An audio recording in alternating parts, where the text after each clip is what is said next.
Sir पुराने metre हटा दिए, 21,780 मीटर के दोबारा हमसे वसूल लिए। क्या मजाक चल रहा भाई? जो अडानी जी को मिलने जा रहा है, या द्विवेदी जी ने अप्लाई किया हो टेंडर में और द्विवेदी जी को न मिला हो, अडानी को दे दिया गया हो, तो सवाल खड़े होंगे। अब ये कहने का तात्पर्य यह है कि दूसरी कंपनियां भी उसमें हिस्सा लेंगी ना।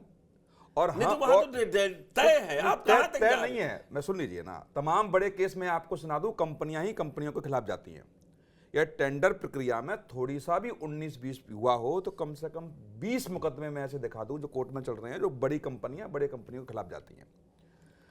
कहने का तात्पर्य यह है कि जिस मुद्दे पर डिबेट है उस मुद्दे पे हमें रहना चाहिए। थोड़ा सा नहीं, वो ये व्यापक तो हो गई, उन्होंने दोनों वो कह रहे हैं कि बिजली चोरी तो पूरे प्रदेश में हो रही है। द्विवेदी जी जानते होंगे और न हो, लेकिन मैं पत्रकार होने के नाते मैंने देखा है, हम लोगों ने रिपोर्टिंग भी की है कि कुछ एरिया तो थी जहां पुलिस जाने से डरती थी, अधिकारी जाने से डरते थे, और अपराधी भी अपराध करके यदि उस एरिया में घुस जाए तो पुलिस नहीं घुस पाती थी। पुलिस को पहले इकट्ठा किया जाता था, और जब 4 थाने का फोर्स आ गया, 5 थाने का फोर्स आ गया, तब हिम्मत होती थी। तो ये तो समझना पड़ेगा कि आखिर में था क्या वहां। एक बार ऐसा ही मैं किस्सा आपको सुना रहा हूं। कप्तान की मीटिंग थी तो मुस्लिम एरिया में ही मुस्लिम इंस्पेक्टर को लगाया गया। तो हमने ये क्या बात है भैया, मुस्लिम एरिया में मुस्लिम इंस्पेक्टर क्यों रहेंगे, हिंदू इंस्पेक्टर क्यों नहीं रहेंगे? जैसे नवीन जी ने एरिया का नाम लेके बोलिए ना, मैं बिल्कुल एग्जाम्पल नहीं, कप्तान का नाम लेने की जरूरत नहीं, मैं एग्जाम्पल दे रहा हूं। मैं कहेगा तो मैं खोल भी दूंगा। उसमें थाना रामगढ़, रसूलपुर 2 थाने पड़ते थे फिरोजाबाद में, जहां मुझे मालूम था वहीं आएंगे। तो वहां उन्हें कि दूसरा घुस नहीं सकता उस एरिया में। कौशिक साहब यही जा पाएंगे, इन्हीं पे भरोसा है, यही जाके चीजें निकलवा सकते हैं। जब उस एरिया में देखा गया कि 10 से 12 मेडिकल स्टोर चल रहे थे और ड्रग इंस्पेक्टर की यह हिम्मत नहीं थी कि उन मेडिकल स्टोर्स को पकड़ ले जा करके, और उसने एसएसपी को भी लिखा, डीएम को भी लिखा, सिटी मजिस्ट्रेट को भी लिखा कि मुझे सुरक्षा मुहैया कराई जाए, मैं उस क्षेत्र में जाके जांच करूंगा। और मैं ये नहीं कह रहा कि भारतीय जनता पार्टी की सरकार पहली बार आई है, भारतीय जनता पार्टी की भी पहली सरकारें रही हैं। तो ऐसा नहीं कि भारतीय जनता पार्टी की सरकार दोषी नहीं है, केवल उस उत्तर प्रदेश में समाजवादी पार्टी का ही शासन रहा हो या बहुजन समाज पार्टी का भी शासन रहा हो, उसमें हिस्सेदार भारतीय जनता पार्टी भी रही। और भारतीय जनता पार्टी के शासनकाल में भी हमने ये देखा, तो सही हो रहा है ना? भारतीय जनता पार्टी के शासनकाल में भी हमने उस समय ये देखा कि उन एरिया में लोग, अधिकारी लोग नहीं घुस सकते थे। ये बिल्कुल कट सत्य है, इसमें कोई इफ एंड बट नहीं है। लेकिन अब देश में राजनीति होगी और राजनीति जो जिस वोट बैंक है वो कहेगा। और पहले टोन में मैं देख रहा था जितेंद्र जी का जो टोन था बात करने का आपके खिलाफ जो बोल रहे थे, जैसे को तो अभी हो सकता है थोड़ी देर में ऐसा सिंह साहब को भी अच्छा ना लगे। मैं जिस डिबेट में बैठता हूं बड़ा स्पष्ट करता हूं, ऐसा लग रहा है जैसे कोई गुंडा बोल रहा है। अरे नहीं, जैसे बिल्कुल मैं कह रहा हूं, ऐसे बिल्कुल आप सहमत मत होइए, नहीं आप सहमत होइए। एक आप ये बताइए, अरे सुन लीजिए ना, एक प्रवक्ता ये कहेगा एंकर से कि हमारी सरकार होती और 307 का मुकदमा लगवा करके हम ये करते। मैंने उनको कहा, क्या कहा? एक एंकर नहीं 20 एग्जाम्पल इस साल के दे दूं जो समाजवादी पार्टी के तमाम प्रवक्ताओं ने एंकरों को धमकाया। ये आप ही की बात नहीं है रे, ये मैं वर्मा जी की बात नहीं कर रहा। मैं आप सोशल मीडिया पे पड़ा हुआ है, एक बड़े एंकर को कहता कि हमारी सरकार होती तो हम आपको स्टूडियो से उठवा लेते।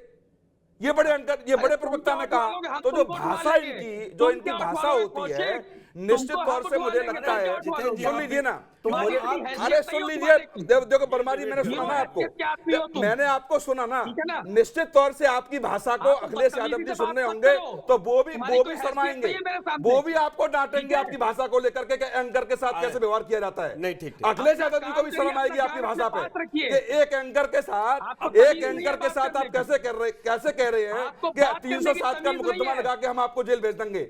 इतनी गुंडागर्दी इस सरकार में, किसी सरकार में नहीं हो पाएगी। तो ठीक है कि आपके शासनकाल में कुछ पत्रकारों के साथ हुआ होगा, आपने हल्ला बोला होगा, उस समय अखबारों के दफ्तरों में आग लगाई होगी, लेकिन देश, वर्मा जी देश बहुत आगे बढ़ गया है, बहुत आगे आ गया है। वो ठीक है, वो दिन चले गए कि आपने अखबारों के दफ्तर जलवा दिए और हल्ला बोला। अरे ठीक है, लेकिन आप बड़ी पार्टी के बड़े डिबेट का प्रवक्ता विषय है, नहीं है, विषय कम पर से रहिए कम ना। जिम्मेदारी के साथ आप बिहेव कीजिए जितेंद्र जी। पत्रकारों के साथ और एंकर के साथ। आप बीजेपी के प्रवक्ता के ऊपर कोई भी टिप्पणी करते हैं, मुझे कोई आपत्ति नहीं होती, लेकिन आप एंकर को कह रहे हैं कि 307 का मुकदमा लगा के जेल भेज देंगे, ये आपकी भाषा हो सकती है। चलिए, निश्चित तौर से आपकी इस डिबेट को अखिलेश यादव सुनेंगे तो वो भी शर्मसार होंगे, वो भी आपको नाटेंगे कि ये भाषा आपकी नहीं होनी चाहिए। नहीं हो गया, आप मेरी बात का मतलब नहीं समझे। मैं समझ गया जितेंद्र जी, आप छोड़िए ना उस पे, एग्जाम आपस आऊंगा, मैं समझ गया। अभी ऐसा कोई मुकदमा ना, भाजपा सरकार, हम तीनों सरकारों में काम कर चुके हैं, भाजपा, समाजवादी और बहुजन समाजवादी पार्टी, और इसमें कर रहे हैं, मुझे कोई दिक्कत नहीं है। मुलायम सिंह के जमाने से मैं पत्रकारिता में आ गया 2003 से, कोई परेशानी बात नहीं मुझे। अगर सुनिए पहले आप, अरे मैंने कहा आप जितेंद्र जी परेशान मत होइए ना। नहीं, वर्मा जी को करने दीजिए बात अपनी, कहिए वर्मा जी, कहिए बात। देखिए वो मेरी गलत बात को सही बात को अरे मैंने मना किया ना, मैं मान रहा हूँ, टाइम नहीं है, मैं एहसन सिंह के पास जरूरी से सवाल के लिए जा रहा हूँ, मुझे आपत्ति। बात ही नहीं सुनना चाहते। अरे अभी आपको मौका दूं तब आप उस पर सफाई दे लीजिए, परेशान मत होइए। जब हमें लगे कि 307 हुई जा रही तो हम आपस कर देंगे शिकायत। एहसन सिंह साहब, जो नवीन जी ने उठाया मसला, वो कह रहे हैं ये निजीकरण की ओर है, और उसमें हिंदू मुसलमान पर उन्होंने ये साफ कहा कि जियाउर रहमान को ये काम नहीं करना चाहिए, अगर उनको तो और सतर्कता बरतनी चाहिए कि अगर वो सांसद है एक मॉडल बने। लेकिन क्या ये, लेकिन जो उन्होंने सवाल उठाया है उस पर आपकी टिप्पणी? पुष्कर जी देखिए, मैं नवीन जी पे नहीं कह रहा हूं, नवीन जी इसको अन्यथा नहीं लेंगे, लेकिन मैं अगर कहूं कि एक व्यक्ति पैसे के बदले में बयान दे रहा है या किसी को खुश करने के लिए बयान दे रहा है, तो मेरे पास कोई तथ्य होगा, कोई प्रमाण होगा, या मैं ऐसे भी कर सकता हूं कि भाई वो बयान टीवी चैनल पर इसलिए दे रहे हैं कि अरे एक मिनट रुकिए, आज तो मैं नवीन जी किसी से उलझता नहीं, मैं किसी से उलझता नहीं। मैं कह रहा हूं 1000 बुराई होंगी और 1000 बयान आने चाहिए। ये भी आना चाहिए कि क्या प्राइवेटाइजेशन हो रहा है कि नहीं हो रहा है, बिजली में कितने घाटे हैं, कितने फायदे हैं, किस सरकार में क्या हुआ, ये सारा डिस्कशन का विषय है। लेकिन आज का डिस्कशन कहां पे शुरू हो रहा था? बिजली चोरी को लेकर हो रहा था। लेकिन आदरणीय नवीन जी, ये पूरे आपके टीवी 9 के जिम्मेदार चैनल के माध्यम से जो भी दर्शक देख रहे होंगे, उन्होंने कहा कि नहीं मेरे कहने का मतलब कुछ और है, और विषयांतर करके वो कहां लेकर गए। आदरणीय नवीन जी ने एक सवाल पूछा और मैं बहुत सामगोई से कहूंगा। नवीन जी ने बोला कि क्या ये सिर्फ वहीं पे हो रहा है संभल में या कहीं और हो रहा है? मैं नवीन जी को जरूर बताना चाहूंगा, पूरे प्रदेश में हो रहा है। आप शुरू कर लीजिए, उधर से आजमगढ़ से, बलिया से, मऊ से, उधर से आप शुरू करते देवरिया, गोरखपुर, बस्ती, आप आएंगे, पूरे प्रदेश में हो रहा है नवीन जी, और बहुत जिम्मेदारी से कर रहा हूं। नहीं तो अगर आपको कोई आपत्ति होगी तो आप कोट कर सकते। एक बात।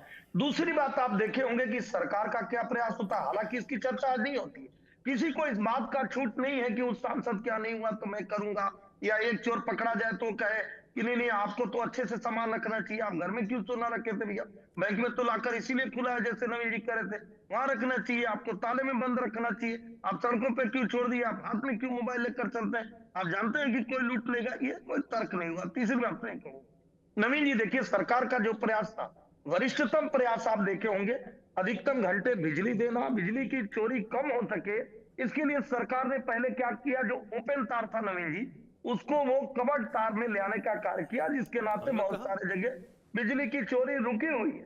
फिर भी अगर आपको लगता है कि आपको बिजली का जो कहीं पे मिलना चाहिए, ठीक है, कॉन्ट्रैक्ट मिलना चाहिए, और अगर नवीन जी उसके लायक है या इनकी कोई कंपनी उसके लायक है, और वहां पे कोई नाजायज हुई है, जनता की आवाज उठाते हैं भाई साहब, हम की गलती है, कोई इसमें इंटरेस्ट नहीं है सरकार की गलती है। लेकिन नवीन जी के पास कोई तथ्य, कोई प्रमाण, कोई आधार, या नवीन जी पे मैं आरोप लगा दूं कि नवीन जी ने पैसा लेकर इस तरह के बयान दे रहे हैं किसी कंपनी से, ये तो नहीं होगा ना, मैं तो ऐसा कह ही नहीं रहा। मैं इसीलिए कह रहा हूं कि आज चर्चा इस बात पे हो रही थी। चौथी बात मैं कहूंगा कि देखिए चौहान साहब, कोई भी सरकार जो अच्छा कार्य करती है, समाजवादी पार्टी ने भी कुछ अच्छे कार्य किए होंगे, जनता उसको 4 बार यहां पर लेके आई। लेकिन सुनील जी जो कह रहे थे वो पूरी प्रदेश की जनता कहती है, मुझे लगता है समाजवादी पार्टी के मित्र, बड़े भाई या जो भी कही, उनको नाराज नहीं होना चाहिए। समाजवादी पार्टी के 100 अच्छे कार्यों पे पानी यही फेर देता है कि समाजवादी पार्टी वो गुंडई पर आश्रित हो जाती है, अपने कार्यों पर आश्रित नहीं होती। आज जनता से पूछिए कि समाजवादी पार्टी को क्यों नहीं चुनते हैं, तो उसमें सर्वाधिक सवाल का जवाब यही आएगा कि समाजवादी पार्टी के लोग गुंडे हो जाते हैं, बेलगाम हो जाते हैं। वो एंकर को भी कहते हैं कि मैं आपको चैनल में से उठवा लूंगा, पत्रकार जोगिंदर को लोग देखे ही जीते जी उसने कहा कि भाई हम मार दिए जाएंगे, आरोप लगाया था। मैं कोई गलत नहीं कह रहा हूँ, तथ्य सहित साक्ष्य सहित कह रहा हूँ, उसके बाद भी उसकी हत्या हो जाती। आज चर्चा इस बात पे होनी चाहिए कि भरसा, जिनके यहाँ जैसे हमारे नवलकांत जी ने बताया कि हो सकता है कि आनंद फानंद में सोलर पैनल लगाया गया, हो सकता है दिखावा के लिए लगाया गया, क्योंकि सोलर पैनल एक्टिव नहीं है, सोलर पैनल की दिशा ठीक नहीं है, और 5 महीने के पहले थोड़े बहुत बिल आते थे, 5 महीने से लगातार बिल नहीं रहे। ये सारा स्पष्टीकरण सांसद को देना चाहिए और समाजवादी पार्टी थोड़ा इस मामले में एक बात बताओ एसएन सिंह साहब, वो चोरी है। एक मिनट, एक सवाल जितेंद्र जी, आपका ही पास नंबर आएगा, लेकिन उन अधिकारियों पर भी थोड़ा रंधा कस दीजिएगा। अच्छी बात है। मैंने क्या कहा चौहान साहब, जो सैकड़ों गलती होगी। मैं चौहान साहब यही कह रहा हूं, सैकड़ों गलती होगी और सैकड़ों गलतियां हुई हैं। मैं बड़ी साफगोई से स्वीकार हूं आपके चैनल पर। इसीलिए एक चीज और भी कह रहा हूं, 135 आईएएस, आईपीएस, टीसीएस बड़े अधिकारी निलंबन नहीं, नौकरी से निकाले जा चुके हैं।